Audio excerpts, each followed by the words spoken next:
Bienvenidos alumnos, nos encontramos nuevamente a través de este medio que busca brindar un espacio de aprendizaje orientado hacia los temas y conceptos que se enseñan en la materia Física 2, mediante el desarrollo paso a paso de distintas situaciones problemáticas.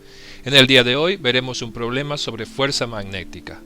Antes de pasar al problema propiamente dicho, haremos un pequeño repaso de los conceptos involucrados. Recordemos que la experiencia muestra que cuando una carga se mueve en forma paralela a un campo magnético, experimenta una fuerza magnética igual a cero. También podemos ver a través de la experiencia que una carga que se mueve con un cierto ángulo respecto al campo magnético experimenta una fuerza cuya magnitud tiene relación con el seno de ese ángulo. Y además, esa fuerza es perpendicular al plano que contiene al vector velocidad y al vector campo eléctrico. Si además la carga se mueve de manera perpendicular al campo magnético, experimenta una fuerza máxima. Estos tres resultados de la experiencia nos permiten encontrar la expresión de la fuerza magnética que actúa sobre una carga en movimiento dentro de un campo magnético, y esa expresión se relaciona a través de un producto vectorial, lo que indica que la fuerza magnética es siempre perpendicular tanto a la dirección del vector B como a la dirección del vector campo magnético. Además, si el vector velocidad y el vector campo magnético son perpendiculares entre sí, vemos que esta fuerza actúa como una suerte de fuerza centrípeta, lo que ocasiona que la trayectoria del movimiento de una partícula cargada dentro de un campo magnético tenga una forma circular. Ahora sí, vamos a ver el problema propiamente dicho, que dice lo siguiente. Un haz de electrones acelerado por una diferencia de potencial de 300 voltios se introduce en una región donde hay un campo magnético uniforme perpendicular al plano del papel y hacia el lector de intensidad 1,46 por 10 a la menos 4 Tesla. El ancho de la región es de 2,50 centímetros. Si no hubiese campo magnético, los electrones seguirían un camino rectilíneo. ¿Qué camino seguirán cuando se establece el campo magnético? ¿Y cuánto se desviarán verticalmente al salir de la región? Razónese las respuestas. En el enunciado de este problema hay un dato muy importante que nos dice que si no hubiese campo magnético, los electrones seguirían un camino rectilíneo, lo que nos están indicando que no hay ninguna influencia de tipo eléctrica sobre el movimiento de los electrones. Antes de empezar a resolver numéricamente y con ecuaciones este problema, planteemos la situación con un gráfico. Entonces tenemos una región donde hay un campo magnético y ese campo magnético tiene una dirección hacia el lector. El ancho de esa región es de 2,50 centímetros. En esa región entra un haz de electrones que lo vamos a representar por 1 con una determinada velocidad que es perpendicular a la dirección del campo magnético. ¿Qué sucede con la fuerza magnética sobre esta partícula cargada, que particularmente es un electrón, por lo tanto su carga es negativa?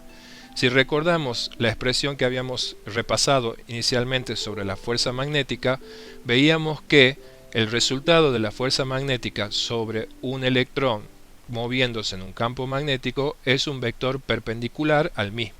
Si aplicáramos la regla de la mano derecha, veríamos que la dirección de ese vector debería ser perpendicularmente hacia abajo del dibujo. Sin embargo, al tratarse de una partícula cargada negativamente, la dirección de esa fuerza se invierte respecto de la que se obtiene utilizando la regla de la mano derecha. Por lo tanto, este electrón experimentará una fuerza que se dirige verticalmente hacia arriba. No existiera el campo magnético, el electrón seguiría su camino sin ninguna variante, pero al aparecer una fuerza magnética perpendicular a la dirección de la velocidad, vemos que la trayectoria que va a describir dentro de la región es una trayectoria de una porción de una circunferencia. Podría ser que la trayectoria sea una circunferencia completa, podría ser que sea media circunferencia o simplemente una porción como se muestra el dibujo. Eso lo sabremos cuando hagamos el cálculo a continuación del radio que tiene la trayectoria de esta partícula para saber si es completa una circunferencia o una porción de circunferencia la que describe cuando se mueve dentro de esta región con campo magnético. De esta manera, si nosotros queremos saber cuál será la desviación que tiene el electrón al salir de la región con campo magnético, será la diferencia entre la posición que tendría si no hubiera campo magnético y la posición en la que sale ante la presencia del campo magnético. No nos olvidemos también que esta fuerza magnética es perpendicular a la dirección de la velocidad en todo momento. Por lo tanto, se puede asociar o se puede equiparar la fuerza magnética a una fuerza centrípeta. Por eso es el motivo que describe una trayectoria circunferencial al moverse en un campo magnético la partícula cargada. Si recordamos la expresión de la fuerza magnética máxima y la fuerza centrípeta, podemos obtener de esta relación cuál sería el radio que va a tener la trayectoria de esta partícula dentro del campo magnético. A continuación, haremos el cálculo de este radio utilizando los valores que tenemos en el problema. Sin embargo, vemos que la velocidad no es un dato que esté dado en el problema. ¿Cómo hacemos para obtener la velocidad de esta partícula? Para hacer eso, vamos a calcularla la velocidad teniendo en cuenta cuestiones energéticas. Recordemos lo que habíamos visto previamente cuando estudiábamos el potencial eléctrico, que el trabajo que se realizaba sobre una partícula debido a la presencia de una diferencia de potencial se podía calcular como el producto de la carga de la partícula por la diferencia de potencial. En este caso, el trabajo realizado sobre el electrón provoca que el electrón adquiera energía cinética y como ya conocemos, la energía cinética depende de la velocidad. Es así que entonces, igualando las dos expresiones, vamos a poder obtener una expresión para el cálculo de la velocidad que tiene este electrón al aplicársele una diferencia de potencial de 300 voltios, como dice el enunciado del problema. Reemplacemos ahora los valores por los valores dados en el problema y obtenemos que la velocidad que adquiere el electrón al ser acelerado por una diferencia de potencial de 300 voltios es de 1,03 por 10⁻⁷ metros por segundo. Con este dato ya calculado de la velocidad, ahora sí podemos calcular cuál es el radio de la trayectoria con los datos del electrón, tanto su masa como su carga y el campo en el que está sumergido. Y vemos que el radio de la trayectoria es de 0,401 metros. Es decir, es un radio mucho más grande que el ancho de la región donde está el campo magnético. Por lo tanto, la trayectoria que describe es una porción solamente de circunferencia sin llegar a completar una circunferencia. Veamos ahora entonces cómo hacemos para calcular cuál es la diferencia entre la trayectoria original y la trayectoria final, es decir, la desviación vertical que sufre esta partícula luego de atravesar la región con el campo magnético. Para hacerlo, consideremos lo siguiente. Si esta es una trayectoria circunferencial, en algún punto está el centro de la circunferencia desde el cual yo puedo dibujar el radio de la misma.